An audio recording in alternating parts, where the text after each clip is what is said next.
कैसे हैं आप सब। स्वागत है आप सभी का चैलेंजर क्लासेस में।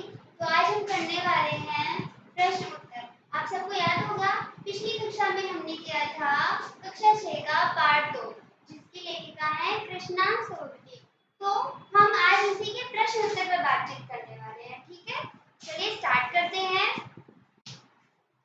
वैसे जो हमारी बुक है हिंदी की उसका कक्षा 6 का पार्ट 2 बचपन हम पहले कर चुके थे। तो आज हम इसके प्रश्न उत्तर करेंगे।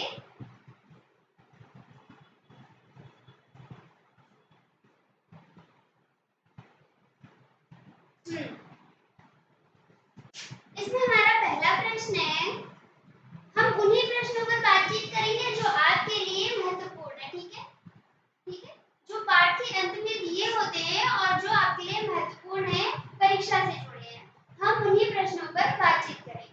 और कुछ प्रश्न ऐसे आते हैं जो पाठ के बीच में से पूछे जाते हैं, वो प्रश्न हम अलग से करेंगे। ठीक है, जब हम ये जो हमारे पाठ्यक्रम है इसको पूरा कर लेंगे, उसके बाद हर एक पाठ के बीच में से जो भी प्रश्न उत्तर अलग से पूछे जाते हैं हम उस पर भी बातचीत करेंगे। ठीक है, अब फिलहाल हम जो भी है पाठ के अंत में जो भी प्रश्न दिए जाते हैं उस पर एक एक करके देख लेते हैं।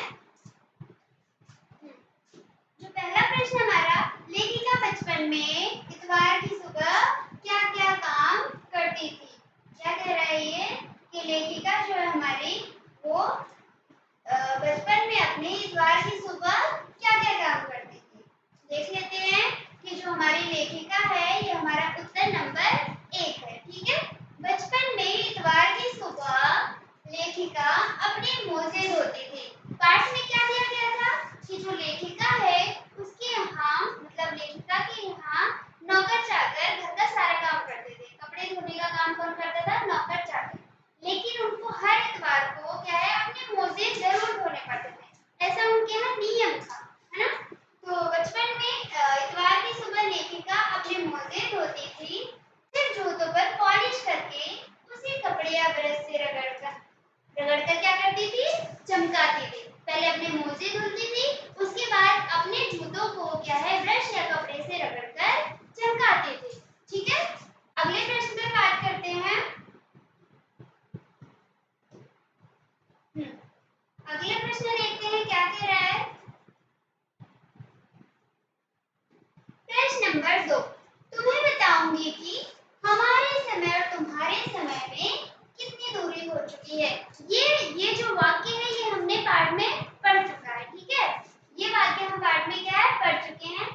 तो क्या कह रही है लेखिका, तुम्हें बताऊंगी कि हमारे समय और तुम्हारे समय में कितनी दूरी हो चुकी है। इस बात के लिए लेखिका क्या क्या उदाहरण देती है। मतलब कि इस बात को मतलब उनके बचपन और हमारे बचपन में कितना अंतर आ गया है, कितनी दूरी आ गई है, ये कहना चाहती है लेखिका। और इसका उदाहरण जो वो दे रही है उसके बारे में पूछ रहा है ये प्रश्न। उत्तर नंबर 2 देखते हैं क्या क्या अंतर आ चुका है। ठीक है, लेखिका अपने समय से आज के समय की दूरी को बताने के लिए निम्नलिखित उदाहरण प्रस्तुत करती हैं।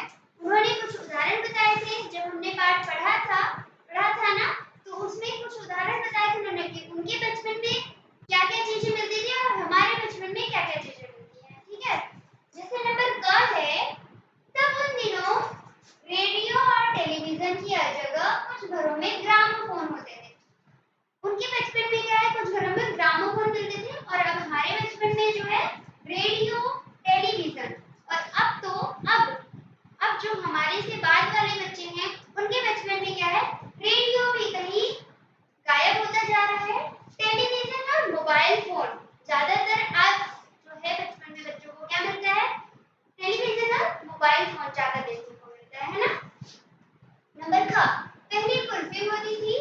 पहले क्या मिलती थी उनके बचपन में? कुल्फी, और अब आइसक्रीम हो गई है।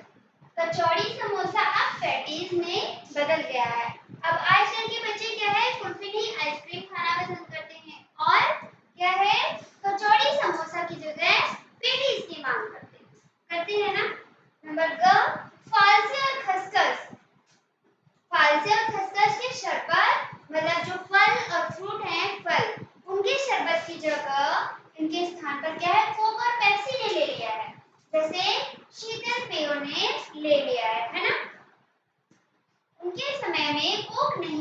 लेमनेड, विमटो मिलती थी। उनके समय में क्या है, फल फ्रूट के शरबत और लेमनेड, विमटो पीते थे। और हमारे बचपन में क्या है, कोक और पेप्सी। ठीक है, अगले प्रश्न पर चलते हैं। मुझे लगता है आप सभी को समझ में आ रहा होगा। अगर कुछ समझ में नहीं आता है या किसी भी प्रश्न में ना या पाठ के बीच में भी अगर कोई भी डाउट है आप सभी को, तो कमेंट कर पूछ सकते हैं। ठीक है, प्रश्न नंबर 3 हमारा क्या कहता है, प्रश्न से पाठ से पता करके लिखो कि लेखिका को चश्मा क्यों लगाना पड़ा। पाठ से हमें ये पता करना है कि लेखिका को चश्मा क्यों लगाना पड़ा।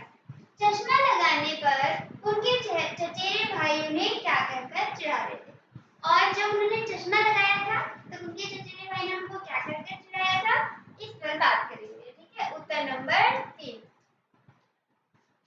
लेखिका को रात में टेबल लैंप के सामने बैठकर पढ़ने के कारण, उस समय बिजली तो थी नहीं, है ना। जब लेखिका छोटी थी उस समय बिजली नहीं होती थी, तो क्या करती थी, रात को टेबल लैंप के सामने पे क्या है, बैठकर पढ़ती थी। उसके कारण क्या हुआ, उनकी नजर कमजोर हो गई। ठीक है, इस वजह से उन्हें चश्मा लगाना पड़ा। उनके चचेरे भाई चश्मा लगाने पर उन्हें छेड़ते हुए कहते थे, क्या कहते थे, आंख पर चश्मा लगाया ताकि सूझे दूर की, ये नहीं लड़की को मालूम सूरत बनी लंगूर की।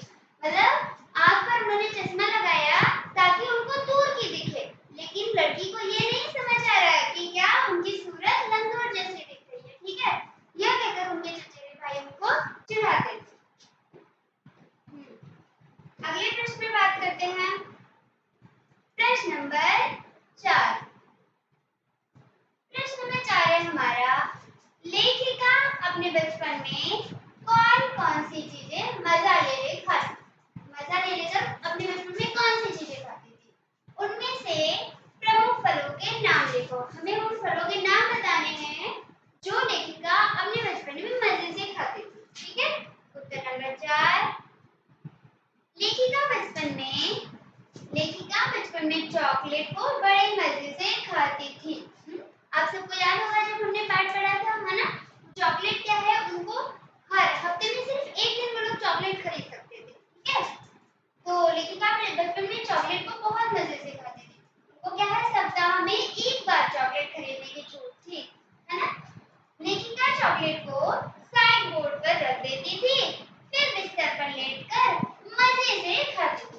पहले लेखिका क्या है, जो है चॉकलेट को है वो सबके साथ नहीं खाती थी। जब वो खरीदती थी चॉकलेट तो सबके साथ नहीं खाती थी। वो क्या करती थी, चॉकलेट लाकर बिस्तर पर साइड बोर्ड पर रख देती थी, और रात को खाना खाने के बाद जब सोने जाती थी तब मजे ले लेकर खाती थी। इसके अतिरिक्त कुल्फी, शहतूत, फालसे के शरबत, चॉकलेट, पेस्ट्री तथा फल मजे लेकर खाती थी। कुछ प्रमुख फल काफर और चेस्टनट था। कुछ जो फल हैं उनको पसंद थे, उनमें है काफर और चेस्टनट। ठीक है, आगे देखते हैं। खत्म। ठीक है, जो हमारे पाठ से जुड़े महत्वपूर्ण प्रश्न थे